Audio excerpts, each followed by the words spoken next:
time has come for the most dreaded video of this year. How far off were my 2024 NASCAR predictions? Let's find out together.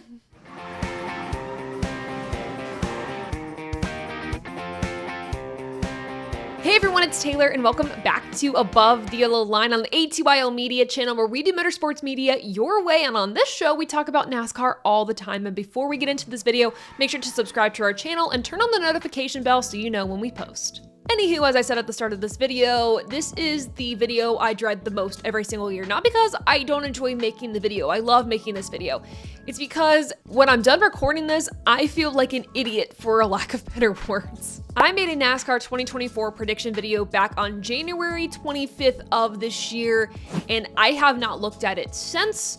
Now's the time I get to look at it and see how far off my predictions were, and we're gonna look at the video together. So without further ado, let's dive into it. This is it. This is the video that I made to start off my, coverage of the 2024 NASCAR season. It's always fun to look at this video visually and reflect on where I was at the start of this year. I was back at home. Obviously, I had shorter hair. We had the bumper in the background. Don't worry, I still have the bumper. It's just not able to fit in this office right now. But so much has changed from the start of the season to the end of the season. Not just for me, but for NASCAR as well. There's a lot that happened this year that we could not have predicted, from a lawsuit to all just the unknowns with the controversy with the NASCAR rule book and all these different things. So I'm excited to see what I thought would happen versus what actually happened. So let's get into prediction number one. We're gonna jump right ahead to 2025. I know this is okay. We're jumping ahead to 2025. All right. This season, they're gonna announce the broadcast booth for the Xfinity series on the CW. I also think they're gonna announce the broadcast booth. I'm not impressed with myself on this prediction. That's such low-hanging fruit for me. Amazon, and of course they're gonna announce it. Bold prediction, and I don't know if this is bold or not, but I think our buddy Alan Bestwick is coming back. He has to. I mean, SRX is no more. We don't know if they're returning in 2025 or not. I guess I could make a prediction on that, but I'm not going to. But Alan is too good to not be in the booth for NASCAR at this point. Okay, I see where I was going with that, not knowing what Alan Bestwick's plans are. He's not working with SRX because SRX right now is no more. Don't think it's gonna come back in 2025. But I assumed if he doesn't have anything on his plate, maybe returning to NASCAR would be the best bet with these new TV contracts and stuff like that. Obviously, as of right now, that's not happening. That's not true. Alan Bestwick is not returning to the booth as far as we know. Maybe there's still a sliver of hope in not truly knowing the full lineup for the CW broadcast, the NBC and Fox broadcast, though I would assume NBC and Fox are going to be the same as they were last year. But I don't know. All of that to say, we do know the broadcast booth for our streaming platforms for the NASCAR Cup Series with Steve Letarte, Dale Jr., and Adam Alexander. And I'm really excited to see their chemistry together and how they bounce off of each other in the booth, especially just seeing Adam Alexander get a chance to shine at the Cup Series level. I'm really excited for him, and I'm excited to see how they all do in those streaming broadcast booths. But yeah, this prediction was clearly wrong. I would love to have Adam Bestwick back. So we'll see. But for right now, prediction number one was wrong. Moving on to prediction number two. My next prediction is for the Cup Series, specifically because, of course, Stewart-Haas Racing won the championship in the Xfinity Series with Stone. I don't like where this is going. I don't like where this is going at all. HR is putting into the world, whether we think it's too much or not. I think it's going to pay off, and I think they're going to come back in a big way. And I really do think, along with this prediction, that Noah Gragson has the potential to make the playoffs. However, that potential, I think, is going to fall short by 1 or 4 spots. I do think that their organization is going to get more than I've layered this prediction this season, so we'll mark that down as well. So I said SHR 2 wins in 2024, which means 2 of their drivers will be in the playoffs. There are a lot of layers to this prediction. I really have layered it like an onion. So let's start off at least with the SHR, just vibe and feel as a team. Were they better than they were in 2023? Well, they walked into this season saying, hey, we have a new logo, new look, new attitude. We are going to prove you all wrong. And they did pretty well to start the season. They turned heads a little bit, and then obviously the unfortunate part of that is in the middle of the season, they announced that at the end of 2024, they are closing their doors. So unfortunate to see how the vibe of the year started versus how it, ended in a sense. But let's talk about the Noah Gragson part of this prediction. I do think he had a comeback year for his career, and the fact that I think SHR was a great fit for him, his personality, his vibe. I really do think he built a lot of good character at that team. Great results for him to kind of move on to his next venture at Front Row Motorsports. But obviously he wasn't just short of a playoff spot. I would define just short as like 3 positions off, but he finished, I think, 24th in points. So that's not just short. That being said, I also kind of thought with that he would have had a win, didn't get a win. However, there was one driver to get a win at SHR this year, a points-paying win that earned him a playoff spot, which was Chase Briscoe. So I guess pretty good considering in 2023, I think Josh Berry had a win for the All-Star Open, and then Eric Almirola had a win in one of the blue-green vacation duels at Daytona, which don't award you a playoff spot, etc. So I guess overall, a better season than in 2023. But no matter how I reason this prediction was wrong. So we are like 2.5 for like 2.5 on wrong predictions. Let's move on to prediction number 3, and hopefully we're gonna do better. Let's switch to another Ford driver in Hailie Deegan. She's making Oh her God, I don't like where this is going either. run in the Xfinity Series this year for AM Racing. Though she made headlines when she had a great debut in the Xfinity Series at Las Vegas Motor Speedway, I don't think that hype is going to live up to this year. I think that she's going to struggle. She's going to go winless, and I think she's only going to have, I don't want to, I was going to say 4 top 10s. Oh, I'm that's going to make it generous. 6 top 10s. I don't think she cracks the top 10 a lot. Okay, yes, it was a growing pains year for them. What we didn't expect, kind of on the lines of SHR, in a way, that Hailie Deegan would be dropped from her ride, and now she's on a new venture for Indy Next, which is really exciting for her. But yeah, did not have the performance I expected of her at all. Looking back, 4 top 10s was very generous, and then changing it to like 6 top 10s was incredibly generous, considering that she only had like 2 top 15s. And this was definitely not just a growing year for Hailie Deegan, but for AM Racing as well, as they tagged in different Ford Performance drivers into their seat for the rest of the season to try to get valuable data and feedback to make their program better. So yeah, overall, this prediction was definitely wrong. Hailie Deegan did struggle, but she struggled worse than I thought she would. I will say, though, for the future of women in motorsports, I am really excited to know that Toni Breidinger just announced that she will be racing in the number 5 truck at Tricon Garage. I think she is an exceptional talent. She's proven herself time and time again every time she has a one-off start in the truck series, even to an ARCA, that she has what it takes. So I'm hoping this team can support her. They have. I hope they continue to, and she's able to grow with them, and she has people around her that can help her grow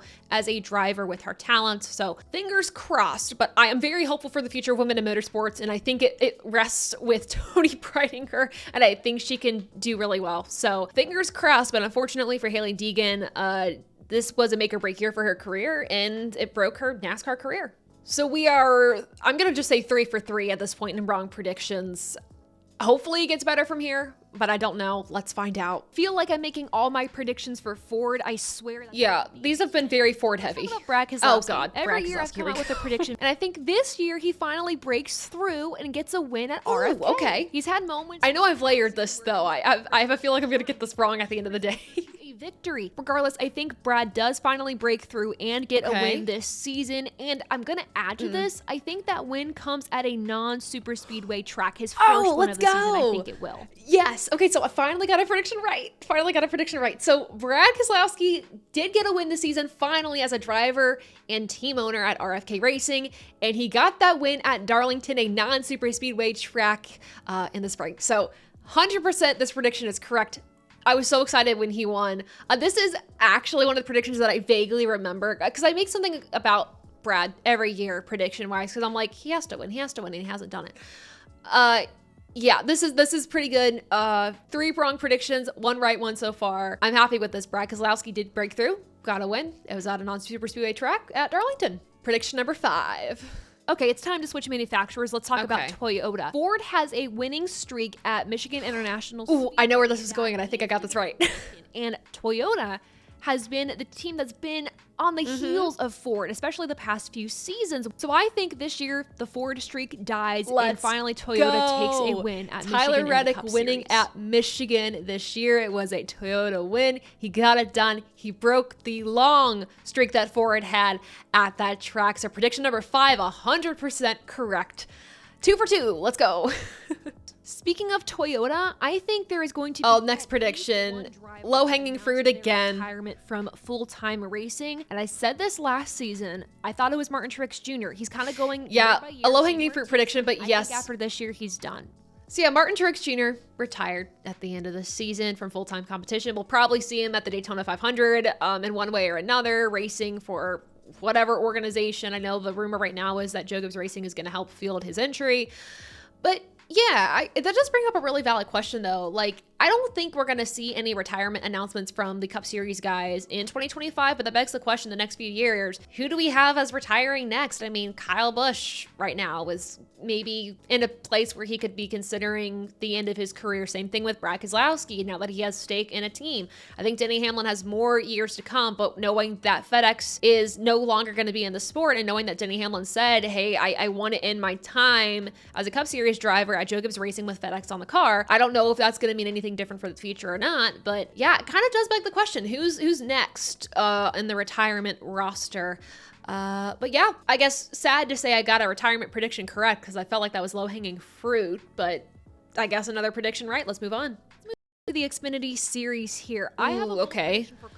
We're going to the Xfinity Series now with Kaulig. I think can't go overstated. I'm excited for them this coming season. They have a fantastic and interesting lineup of drivers with. And now AJ Allmendinger's moving back to Cup full-time. Full-time in the 16. You have Josh Williams moving. I had a lot of hope for Josh Williams this year. A fantastic driver, a fantastic person, and you have SVG doing a full-time stint in the Xfinity Series. That is a fantastic team right there of personalities and talents. And my prediction is all 3 of those cars make the playoffs for the Xfinity Series. Oh, man, I was so close. SVG's time on oval tracks has been incredibly minimal. I don't think he's going to win at an oval track, but I think a win at a road course could get him into the playoffs. And that definitely is what happened. He won at a road course early in the season, and then he won at multiple more road courses in the Xfinity Series season, and he was a shoo-in for a good playoff run. Unfortunately, though, when his playoff run ended, it came at a road course race with the Roval, which was super unfortunate. He missed out by just a few points. But yeah, AJ Allmendinger made it into the championship 4, which was awesome. SVG made it into the playoffs. Unfortunately, Josh Williams was the wild card this year. I thought it would be SVG. He actually ended up doing pretty well at ovals at the end of the day. He got used to it. He figured it out. But Josh Williams was the driver that I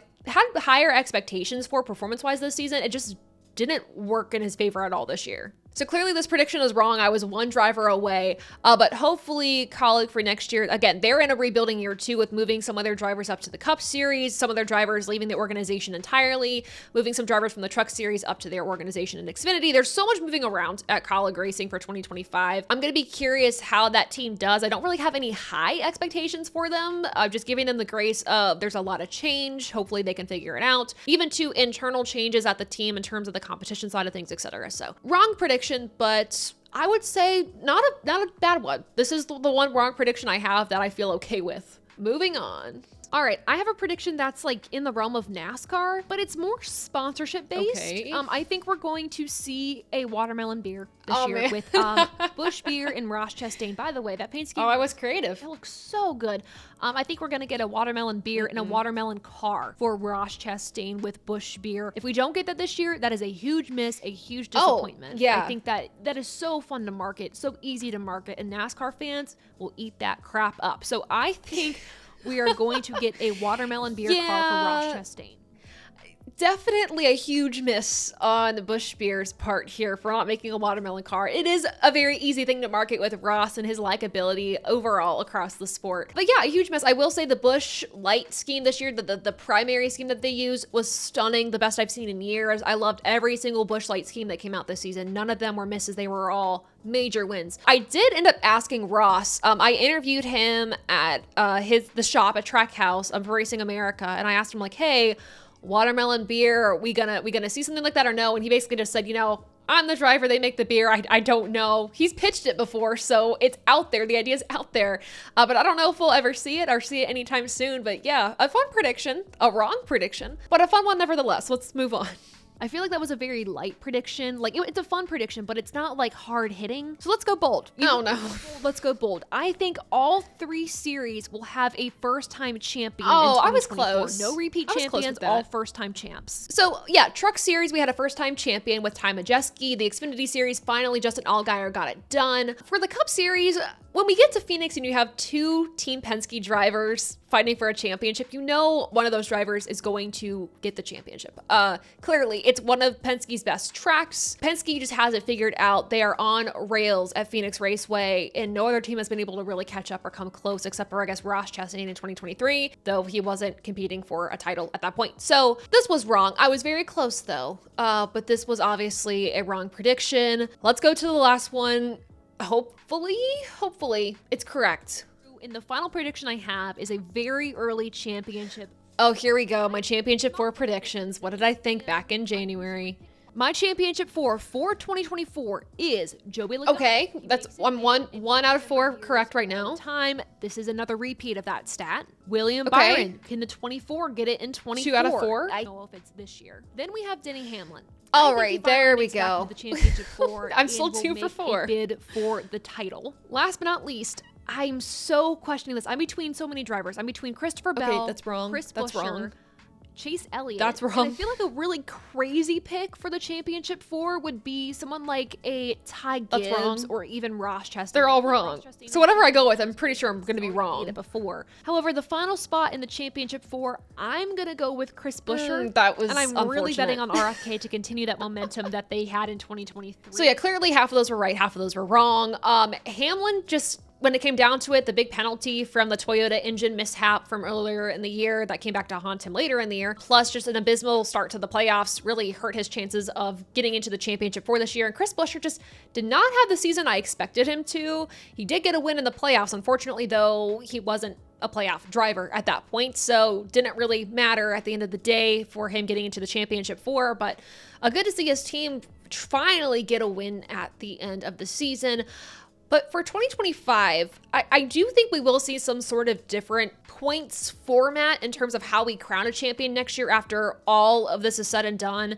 With that said, I don't think we'll see Joey Logano in the championship 4 in 2025 because he's there in even numbered years. Next year is a non-numbered year.